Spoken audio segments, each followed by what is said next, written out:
Hello friends, कैसे हो आप सभी। नमस्कार, मैं प्रियांशी परीक्षा मैनिया के इस यूट्यूब चैनल पर आपका स्वागत करती हूँ। जैसा कि आप सभी जानते हैं, हमारी ज्योग्राफी की क्लासेस चल रही हैं और ज्योग्राफी की क्लासेस में अभी तक हमने चैप्टर वाइज देखा था भारत की रिवर्स की बात करने के बाद आज हम पढ़ रहे हैं भारत की झीलें। झीलों में सबसे पहले तो हम जानेंगे कि झील होती क्या है। बेसिकली झील किसे कहते हैं, झील होती क्या है और झील किसे कहते हैं, उसके बाद देखेंगे हम झीलों के टाइप्स, झील कितने प्रकार की होती हैं, मीठे पानी की झीलें, खारे पानी की झीलें, टेस्ट पानी के पैटर्न के हिसाब से।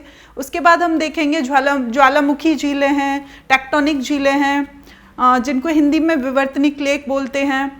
फिर उसके बाद हम देखेंगे लेगून झीलें हैं। तो इन सभी को एक एक करके हम अपनी क्लासेस में समझेंगे।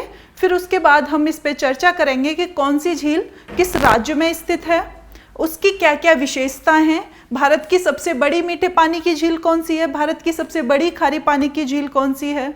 इन सभी बिंदुओं पे क्रम से हम चर्चा करते हैं। ये पिक्चर आपको दिखाई दे रही होगी, जैसा कि आप सभी ये पिक्चर दिखाई दे रही होगी। और ये एक लेक है। ये क्या है? ये एक लेक है। सामान्यतः लेक उसे कहा जाता है जो चारों तरफ से स्थलखंड से घिरी हुई हो और बीच में उसका जल का भराव हो। लेक किसे कहा जाता है? जो चारों तरफ से स्थलखंड से घिरी हुई हो। अगर हम इस वाले पैटर्न को हटा दें तो आप इस तरीके से कह सकते हैं कि झील उसे कहते हैं जो चारों तरफ से स्थलखंड से घिरी हुई हो और जिसके बीच में जल का भराव हो और जो जल हो वो स्थिर हो। लेक की मूलतः विशेषता होती है कि उसमें का जो जल है वो स्थिर होता है, ठीक है, उसमें मूवमेंट नहीं होता है। ये जो इमेज है ये झीलों का ही एक प्रकार होता है जिसमें होता है लैगून झील। तो ये एक लैगून झील है, ठीक है। तो झील हम किसे कहेंगे? झील वो जल का वो भराव जो जिसके चारों तरफ स्थलखंड हो। तो अगर हम झीलों के टाइप्स को देखेंगे तो हम कुछ इस तरीके की इमेजेस देखते हैं। तो झीलों में हम देखते हैं कुछ आर्टिफिशियल लेक होती हैं, कुछ मैन मेड लेक होती हैं, ठीक है, कुछ ऑक्सबो लेक होती हैं, कुछ रिवर फ्लड प्लेन्स होते हैं। इन सभी बिंदुओं पे हम चर्चा करेंगे। तो हमारा टॉपिक है भारत की लेक। आपको ये सभी दिखाई दे रहा होगा। झील, जैसा कि मैंने अभी बताया, झील क्या होता है? झील जल का स्थिर भाग होता है जो चारों तरफ से स्थल खंडों से घिरा होता है। आपने अभी इमेजेस देखी थी ना, उसमें क्या था? चारों तरफ से वो स्थल खंड से घिरा हुआ था। भारत में कई प्राकृतिक एवं मानव निर्मित झीलें हैं। तो झीलों को क्या कर लिया हमने? दो पार्ट्स में डिवाइड कर लिया। हम उसे पहले देखेंगे। कुछ लेक जो होती हैं वो नेचुरल होती हैं और कुछ जो लेक होती हैं वो मैन मेड लेक होती हैं। जैसे गोविंद बल्लभ पंत सागर एक मैन मेड लेक है। मानव निर्मित झीलों में जो झील होती है उन पर बहुउद्देशीय परियोजनाएं बनाई जाती हैं, ठीक है। तो दूसरा, अगर हम झीलों के टाइप की बात करें तो उसमें हमने सबसे पहले देखा था एक लैगून झील है, उसको अनूप झील भी बोलते हैं। लैगून बेसिकली क्या होता है? लैगून वो होता है जब हम कहीं भी समुद्र के किनारे जाते हैं तो समुद्र की जो बाउंड्री है, लैगून बेसिकली ये जो इमेज है वो लैगून की ही थी, ठीक है। जैसे ये इसके इधर साइड अगर हम देखेंगे तो ये सी है, ये सी का कोस्टल एरिया है और सी के कोस्टल एरिया आपके पास ही उसका जो कुछ पार्ट किधर जा रहा है? तट के किनारे जा रहा है। सी में कुछ पार्ट उसका तट के किनारे जाता है और यहाँ पे वो बालू या कुछ भी अवरोध हो सकता है, कोई भी अवरोध हो। तो ये जो होता है इसको हम बोलते हैं लैगून। इसको क्या बोलते हैं हम? लैगून। बेसिकली लैगून क्या होता है? जो समुद्र का जो तट होता है उसके किनारे पर ही उसका थोड़ा सा पार्ट वो किधर कोस्टल एरिया की तरफ गड्ढा होता है अंदर की तरफ और उसका कुछ बैरियर बन जाए जो समुद्र से आंशिक या पूर्णतः अलग हो सकता है, वही लैगून होता है। तो कोई एक टाइप की होती है लैगून लेक, ठीक है। उम्मीद करती हूँ लैगून लेक समझ में आया होगा आपको।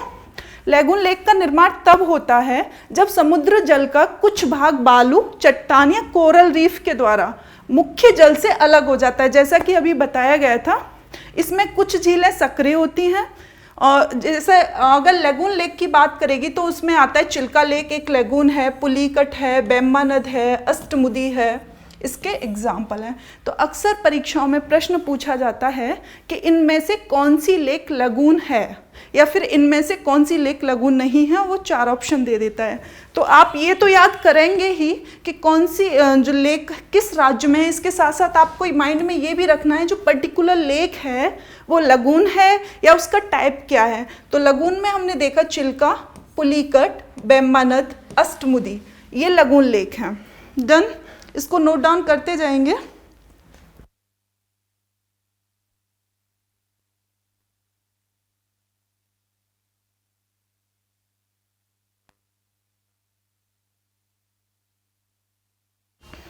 यहाँ तक समझ में आया होगा आप सभी को। उसके बाद सेकंड होता है, कुछ लेक ऐसी होती हैं जो ग्लेशियर्स के द्वारा बनी होती हैं। लगून आपको सभी को समझ में आया होगा। उसके बाद हम देखेंगे सेकंड कि कुछ लेक ऐसी होती हैं जो ग्लेशियर के द्वारा बनी होती हैं। इनको हिंदी में बोलते हैं हिमानी निर्मित झीलें।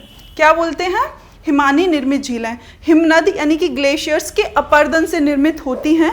एग्जाम्पल के तौर पे उत्तराखंड में जाएंगे तो बेसिकली जो ये वाली लेकें कहाँ मिलेंगी, जहाँ पे ग्लेशियर्स होंगे, तो उत्तराखंड में नैनीताल, राक्षस ताल, खुरपाताल, रूपकुंड, ये जो लेक हैं वो कौन सी लेक के एग्जाम्पल हैं? हिमानी निर्मित झील के। अब क्वेश्चन आपसे डायरेक्टली ये नहीं पूछेगा कि कौन सी लेक पर्टिकुलर किस राज्य में है, ठीक है। तो ये तो याद रखना ही है कि नैनीताल, राक्षस ताल ये किस राज्य में है?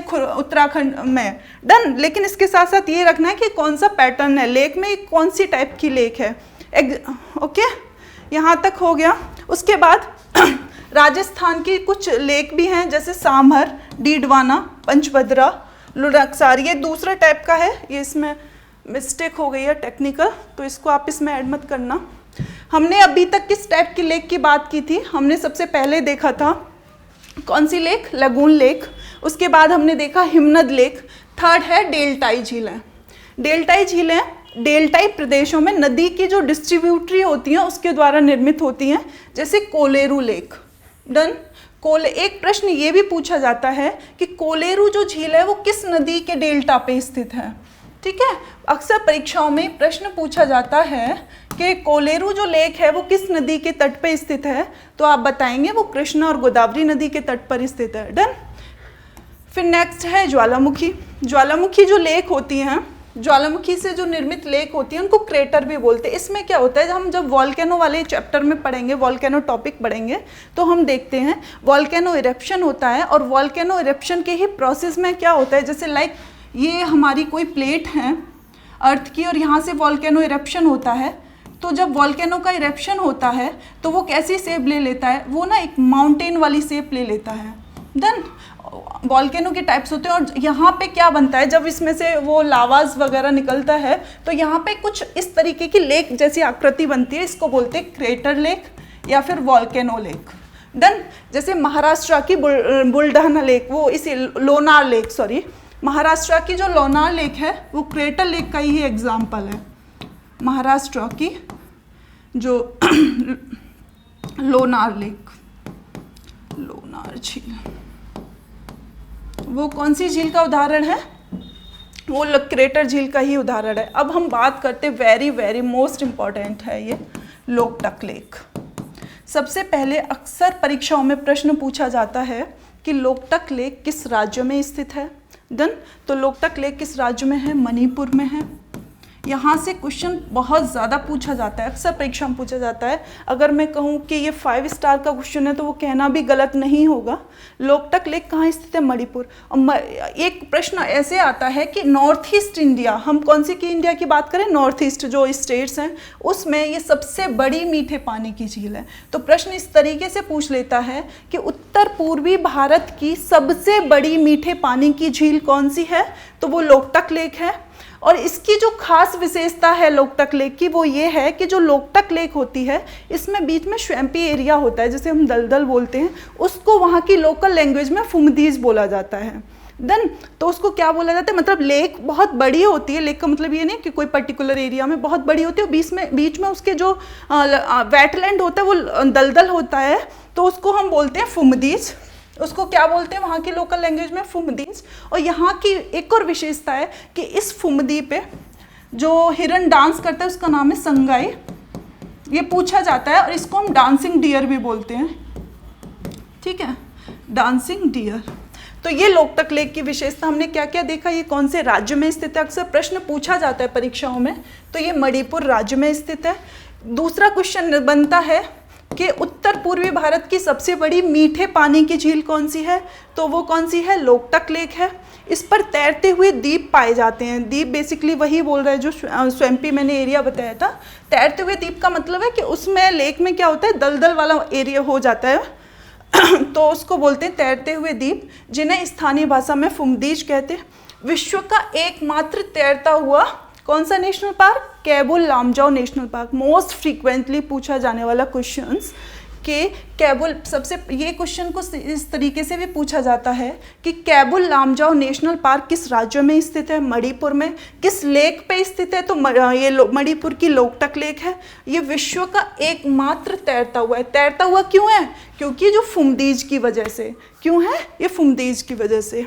मैंने अभी वहाँ बताया डांसिंग डियर, जब ये जो डियर है जब इस लेक पे जाता है तो क्योंकि वो मतलब ऐसे अप डाउन करता है तो ऐसा लगता है जैसे डांस कर रहा हो, तो इसको डांसिंग डियर बोला जाता है। संगाई हिरन, ये एकमात्र प्राकृतिक इसका हैबिटेट कहाँ पाया जाता है संगाई हिरन, तो वो मणिपुर के लोकटक लेक में ही मिलेगा। ये अपनी उत्पादकता और बायोडाइवर्सिटी, इसके कारण मणिपुर की जीवन रेखा कहला जाती है। मतलब कि इसकी प्रोडक्टिविटी इतनी ज़्यादा है, इसमें इतनी बायोडाइवर्सिटी मिलती है कि लोगों की जीविका का निर्वहन इसी से होता है, तो इसीलिए इसे मणिपुर की जीवन रेखा कहा जाता है। यह रामसर आर्द्र भूमि लिस्ट तथा मॉन्ट्रैक्स रिकॉर्ड के अंतर्गत आती है। तो मैम क्या होता है ये रामसर वेटलैंड लिस्ट और क्या होता है ये मॉन्ट्रैक्स रिकॉर्ड। देन इसको आप तब तक नोट डाउन कर लें, स्क्रीनशॉट ले लें।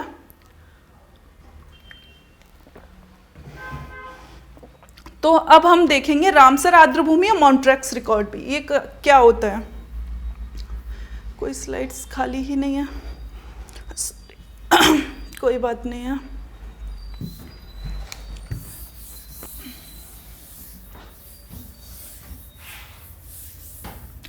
से ही बता देते हैं।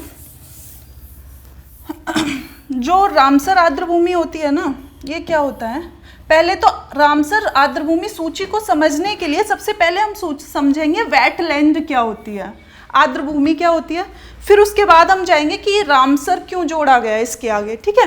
वेटलैंड एक्चुअली एक स्वैम्पी एरिया होता है, वो कोई लेक हो सकती है, ठीक है, वो क्या हो सकती है,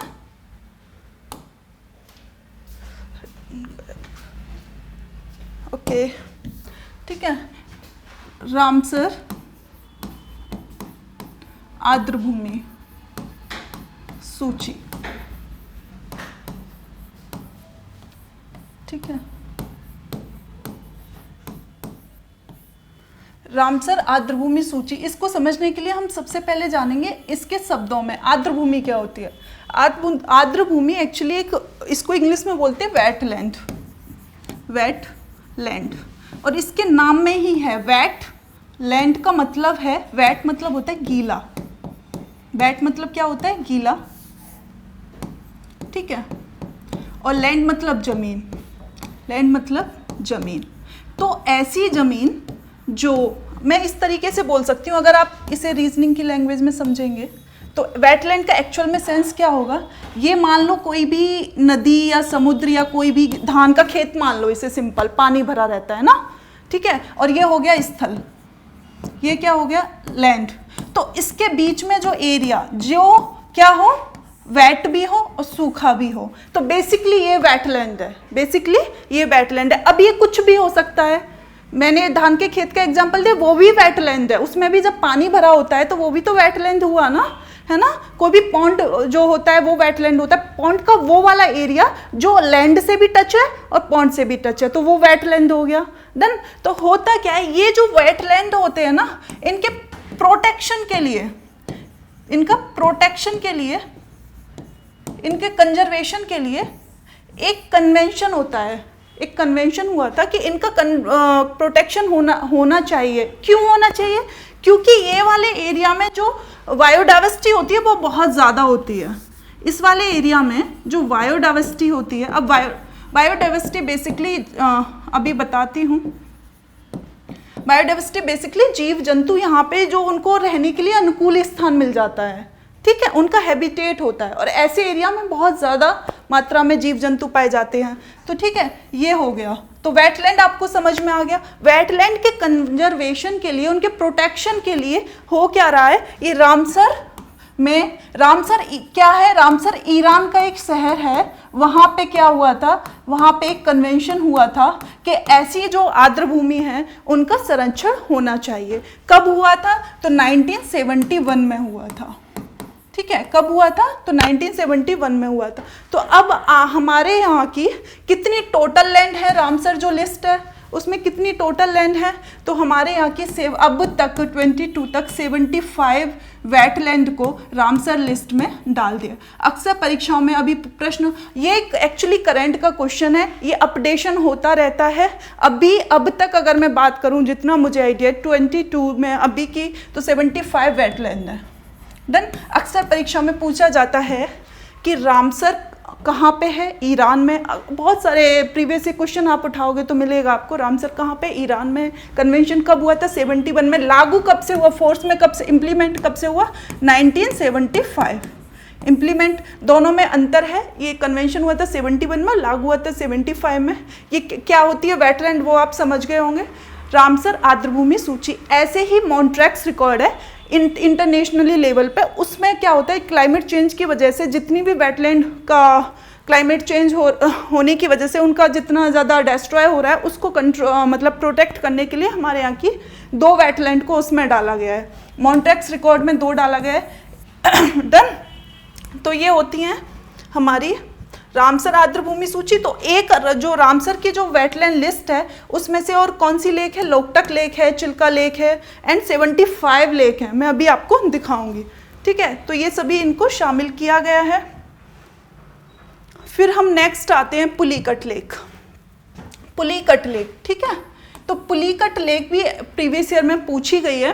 सबसे पहले क्वेश्चन बनता है कि पुलिकट जो लेक है वो किस राज्य में स्थित है, तो हम बताएंगे पुलिकट जो है वो आंध्र प्रदेश और तमिलनाडु। पुलिकट कहाँ स्थित है, तो आंध्र प्रदेश और तमिलनाडु की सीमा पर स्थित है, ठीक है। यहाँ पे जैसे ये अगर इंडिया की बात करूँ, ठीक है, तो ये क्या हो गया, तमिलनाडु, और ये हो गया आंध्र प्रदेश, और इनका जो बॉर्डर है यहाँ पे कौन सी लेक है, पुलिकट लेक है। डन। यहाँ पे कौन सी लेक है, पुलिकट लेक है, पुलिकट झील है।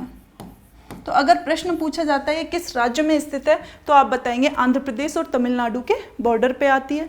श्री हरिकोटा द्वीप, जहाँ से इसरो अपने PSLV GSLV लॉन्च करता है, इस लेक को, किस लेक को, पुलिकट लेक को बंगाल की खाड़ी से अलग करता है। इट मीन्स यहाँ पे पुलिकट लेक है और यहाँ पे इसके आगे श्री हरिकोटा है और फिर क्या है, बे ऑफ बंगाल है। डन। तो यहाँ जो बे ऑफ बंगाल और इन दोनों के बीच में, पुलिकट लेक के बीच में श्री हरिकोटा आइलैंड है। वहाँ पे क्या है, सतीश धवन अंतरिक्ष केंद्र, जो इसरो का जो स्पेस का जो रिसर्च सेंटर है वो कहाँ पे है, श्री हरिकोटा। अक्सर परीक्षा में पूछा जाता है कि इसरो सतीश धवन अंतरिक्ष केंद्र कहाँ स्थित है, तो वो श्री हरिकोटा द्वीप है। श्री हरिकोटा द्वीप कहाँ पे, आंध्र प्रदेश और तमिलनाडु के बॉर्डर पर। डन। पुलिकट लेक आपको समझ में आ गई होगी। उसके बाद मेरे साथ साथ ना आप क्लास को नोट डाउन करते चलें या फिर स्क्रीनशॉट ले लें, ठीक है। फिर हम बात करते हैं वेम्बानद लेक की। तो वेम्बानद लेक कहाँ स्थित है, वेम्बानद लेक केरल में स्थित एक लैगून लेक है। सबसे पहले ये पूछा जाता है कि ये कैसी लेक है, तो ये लैगून लेक है, ये लिखा भी है कि जो वेम्बानद लेक है वो किस टाइप की लेक है, तो वो लैगून लेक है। लैगून लेक आपको पता होगा ना, लैगून लेक इसी में आई थिंक वेम्बानद लेक में ही जो नौकायन प्रतियोगिताएं होती हैं, साउथ में नौकायन प्रतियोगिता एक कल्चरल इवेंट होता है, तो वहाँ पे ये वेम्बानद लेक में ही होता है। और ये किस राज्य में स्थित है, केरल में। प्रश्न इस तरीके से भी पूछा जाता है कि किस टाइप की लेक है, तो लेक।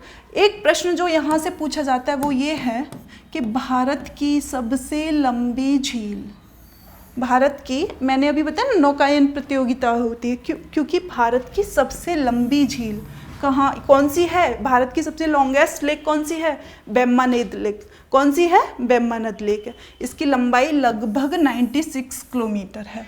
डन। इतना हो गया क्लियर।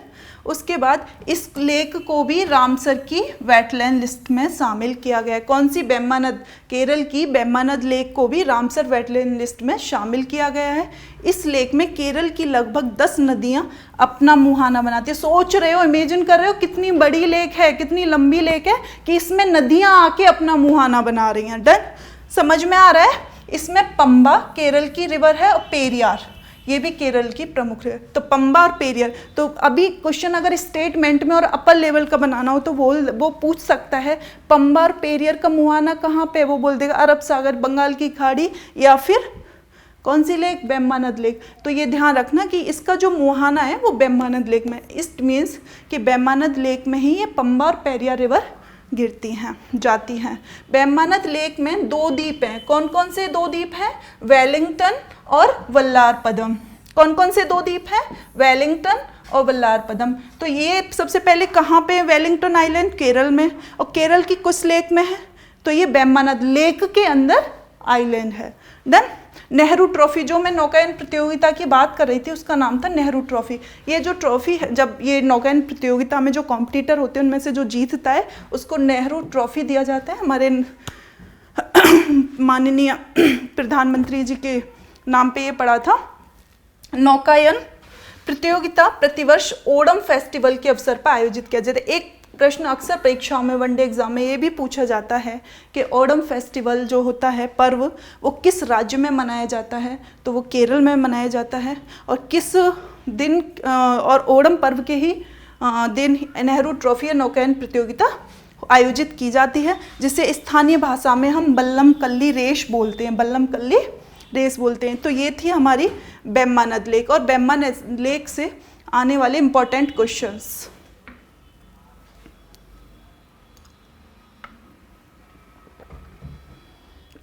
हो गया ना? समझ में आ रहा है ना सभी को?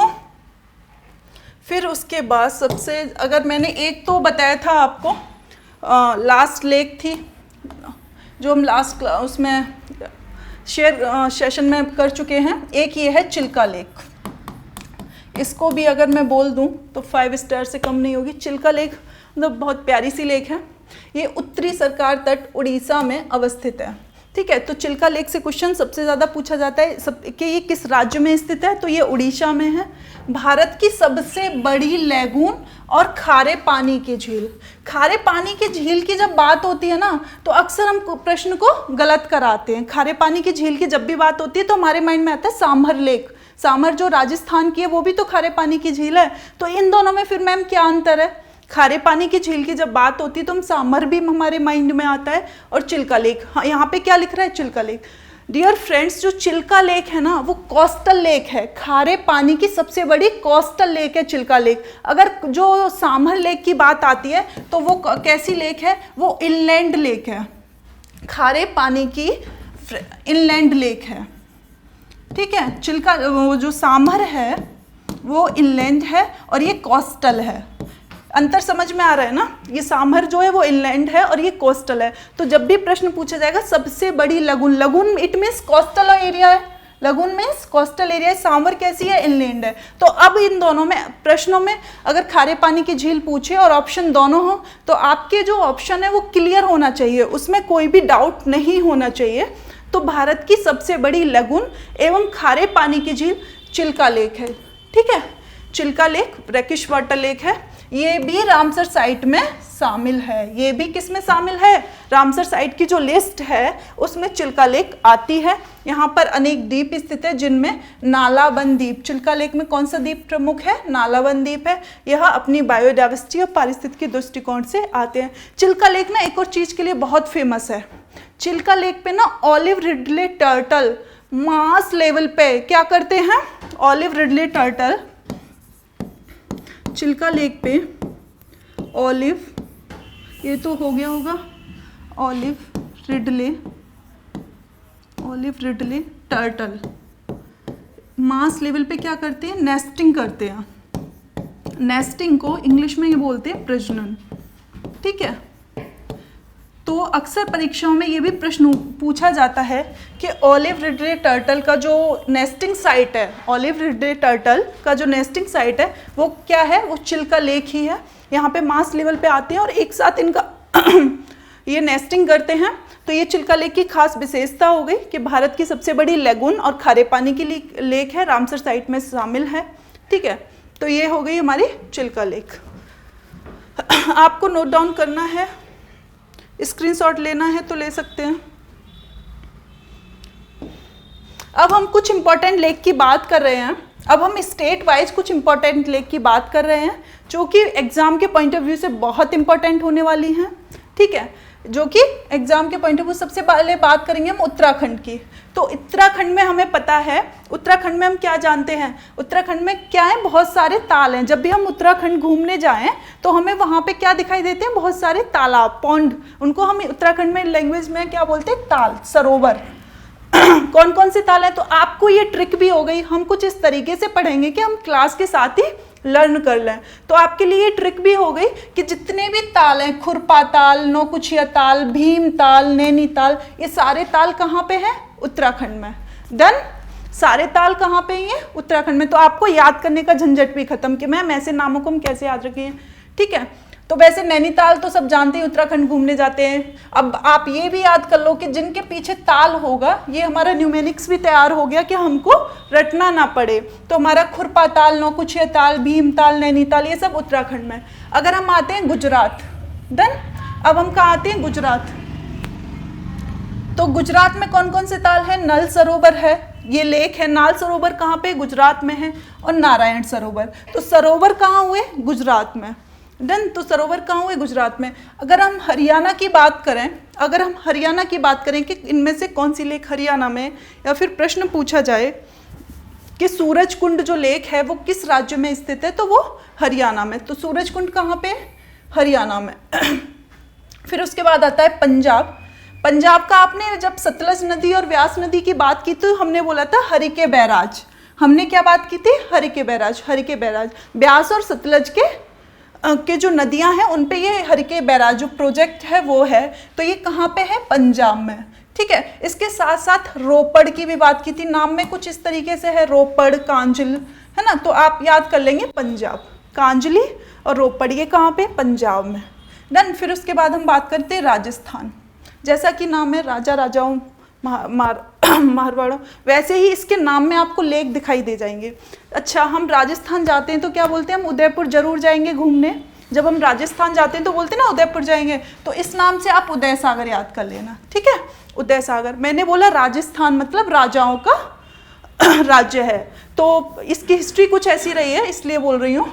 तो इसमें जयसमंद हमने हिस्ट्री में पढ़ा था ना, जयसमंद, राजसमंद। ठीक है, तो राजस्थान में हमने इससे पहले देखा था सामर लेक, देखा था ना, इनलैंड लेक, तो सामर खारे पानी की झील। तो ये राजस्थान हो गई। अब हमारा क्या बचा, सामर हो गई, राजसमंद हो गया, जयसमंद हो गया। डीड या पुष्कर, ये तो पुष्कर मेला लगता है राजस्थान में, लगता है ना राजस्थान में। तो इस तरीके से याद हो गया। अब बचा क्या, फतेह सागर और पंचपद्रा और पिछौला। तो पिछौला जब हम सोने जाते हैं तो हम करते हैं ना, बिस्तर बिछाते हैं, तो इस तरीके से आप याद रख लेना, पिछौला, फिर पंचपद्रा। तो मुझे लगता है ऑलमोस्ट इसमें आपको बर्डन फील नहीं होगा याद करते टाइम, आप चुटकियों में इसको याद कर ले जाओगे। अब बात आती है जम्मू कश्मीर की। ठीक है, अब किसकी बात आती है, जम्मू कश्मीर की। जम्मू कश्मीर में कौन कौन सी लेक हैं, तो जम्मू कश्मीर की जब हम लेक की बात करते हैं ना, तो हमको नाग याद रहे। हम जम्मू कश्मीर जब घूमने गए थे तो हमें क्या दिखाई दिया था, सर्प दिखाई दिया था, नाग दिखाई दिया था। तो इस तरीके से हम याद रखेंगे कि जितने भी नाग और नागिन है ना, वो कहाँ रहते हैं, जम्मू कश्मीर में। तो अनंतनाग, नागिन, बैरी नाग, ये तो हो गए जम्मू कश्मीर में। ठीक है, फिर लद्दाख की बात आती है। फिर क्या बात आती है, लद्दाख की। तो दो लेक हैं लद्दाख में, सोमोरिरी और पेंगोंगसो। सोमोरिरी और पेंगोंगसो। तो ये कैसी लेक है, खारे पानी की, लवड़ीय झील है। पेंगोंगसो खारे पानी की है, सोमोरिरी मीठे पानी की है। लद्दाख की जो लेक है, इनसे प्रश्न पूछा जाता है, इनमें से अगर खारे पानी, प्रश्न केवल अब ना फ्रेंड्स केवल यहीं तक नहीं पूछा जाएगा कि कौन सी लेक किस राज्य में है, प्रश्न के टाइप्स हो जाएंगे, ठीक है। तो आपको याद रखना है ये पैंगोंग त्सो लद्दाख में है। जब से जम्मू कश्मीर और लद्दाख का डिवाइडेशन हुआ है तो आपको ये कैटेगराइज करना पड़ेगा, अपडेट होना पड़ेगा कि पैंगोंग त्सो पहले जम्मू कश्मीर में आती थी, अब कहाँ आती है, अब आती है लद्दाख में। देन अब क्या हो गई है, लद्दाख। तो जो पैंगोंग त्सो है वो कौन सी है, खारे पानी की है, खारे पानी की झील है। और आपकी जो सोमोरिरी है वो मीठे पानी की है। देन सोमोरिरी कैसी है, वो मीठे पानी की है। ये हो गया क्लियर। फिर उसके बाद हम आते हैं मेघालय। मेघालय में कौन सी लेक है, उमियम, इस तरीके से याद कर लेंगे। तो मेघालय में उमियम है। मणिपुर जैसा कि अभी हम पढ़ चुके हैं, लोकटक, डांसिंग डियर, विश्व का तैरता हुआ national park, Keibul Lamjao national park, ये सभी कहाँ पे, ये मणिपुर में है। फिर हम मिजोरम में पढ़ते हैं, जब पाला पड़ता है तो कहाँ, पाला सबसे ज़्यादा कहाँ पड़ता है, इस तरीके से। अब सर्दी आने वाली है तो सबसे ज़्यादा पाला कहाँ पड़ेगा, तो पाला पड़ेगा मिजोरम में, ठीक है। तो इस तरीके से याद रखिए, सर्दियों में पाला सबसे ज़्यादा कहाँ पड़ता है, तो वो मिजोरम में। सिक्किम की हम बात करते हैं तो 2 लेक आती हैं, गुरुडोंगमर और चोलामू। सिक्किम में 2 लेक आती है। इसमें से डियर फ्रेंड्स आप जो अधिकतर जो लेक हैं जो आपको सुनी हुई होंगी वो तो आपका रिवीजन हो जाएगा, लेकिन कुछ नई लेक हैं जैसे चोलामू, इससे ना लास्ट अधिकतर क्वेश्चन बहुत पूछा जा रहा है। चोलामू, चोलामू से प्रश्न इस तरीके से बनता है कुछ कि भारत की सबसे ऊंचाई पर स्थित लेक, भारत की सबसे ऊंचाई पर स्थित लेक, ऊंचाई पर स्थित लेक, स्थित झील, भारत की सबसे ऊंचाई पर, हाइट पर कौन सी लेक स्थित है, हाइट पर, सबसे ज्यादा हाइट पे। अक्सर प्रश्न पूछा जाता है भारत की मीठे पानी की झील वुलर लेक, खारे पानी की झील चिल्का लेक, सबसे ऊंचाई पर स्थित झील, तो आपका आंसर क्या होगा, चोलामू लेक। चोलामू लेक कहाँ पे स्थित है, सिक्किम में। वहीं सेकंड अगर पूछ ले, सेकंड सबसे ज्यादा हाइट पे है तो वो कौन सी है, गुरुडोंगमर, वो कौन सी है सेकंड। फर्स्ट तो हो गई ये और सेकंड हो गई ये, ठीक है। इसके डिफरेंट आंसर होंगे गूगल पे भी, तो आप देख लेना। मुझे जहाँ तक लगता है बेस्ट आंसर यही है, चोलामू लेक भारत की सबसे हाइट पे है और सेकंड जो है वो गुरुडोंगमर है। फिर उसके बाद आती है केरल। तो केरल में हमने देखा था बेम्बानद लेक, जो लगून सबसे लंबी जो थी लगून वो बेम्बानद थी। फिर अष्टमुदी भी लगून लेक है। और फिर सस्थमकोट्टी, ये केरल में है। फिर कर्नाटक की लेक की अगर बात आए तो बिलांदुर है। पंपा सरोवर कर्नाटक में कौन सी है, पंपा बिलांदुर। जो पंपा है वो कैसा है, बिलांदुर सा है, ठीक है। तो इस तरीके से लंगूर वंगूर बना के आप इमेजिन कर लेना, कर्नाटक में लंगूर बहुत रहते हैं, लांदूर, इस तरीके से इमेज कर सकते हो। याद करने के लिए, फैक्ट को याद करने का यार ऐसे सिंपल याद नहीं कर सकते हैं, तो आप न्यूमोनिक्स बना के याद कर सकते हैं क्योंकि फिर भूल जाओगे। तो तमिलनाडु में बैरीजाम, ऊटी तो सभी को याद होगा, कोडाई कनाल, ठीक है, चेम्बरबक्कम। असम की दीपोरबिल, सोनबिल और चपनाला। असम की जो चपनाला लेक है वो प्रीवियस में पूछी गई है तो आप भूलना मत। और ये छोटे छोटे से फैक्ट्स क्या होता है हमसे भूल जाते हैं और इस तरीके से हम प्रश्न में रह जाते हैं और फिर पता चलता है फाइनल में 1 नंबर से रह गए और 2 नंबर से रह गए, तो बहुत दुख होता है। तो आप भूलना मत इसको। असम में दीपोरबिल, सोनबिल और चपनाला। तो नाला जो है वो कहाँ पे, असम में। नाला कहाँ पे, असम में। महाराष्ट्र में लोनार, मैंने बताया था क्रेटर लेक। ऐसे प्रश्न पूछ लेगा कि लोनार लेक वो किस टाइप की लेक है, तो आप बताओगे क्रेटर, वॉल्केनो वाला जो बताया था अभी। तो महाराष्ट्र में लोनार है, पवई है, गोरेवाड़ा, सलीम अली सरोवर है, ये हो गया। फिर उसके बाद तेलंगाना में हुसैन सागर है ना, उस्मान सागर है और हिमायत सागर। तो जितने भी सागर हैं वो कहाँ पे, तेलंगाना में है। और आंध्र प्रदेश में लास्ट कोलेरू आंध्र प्रदेश में, ठीक है, कोलेरू और पुलिकट टोटली आंध्र और तमिलनाडु के बॉर्डर पे है और कोलेरू जो है वो आंध्रा में है। इस तरीके से आप इनको नोट डाउन कर लें, स्क्रीनशॉट ले लें। उम्मीद करती हूँ आज की क्लास आपको पसंद आई होगी। अगर क्लास पसंद आए तो प्लीज़ चैनल को लाइक करें, सब्सक्राइब करें, शेयर करें। धन्यवाद।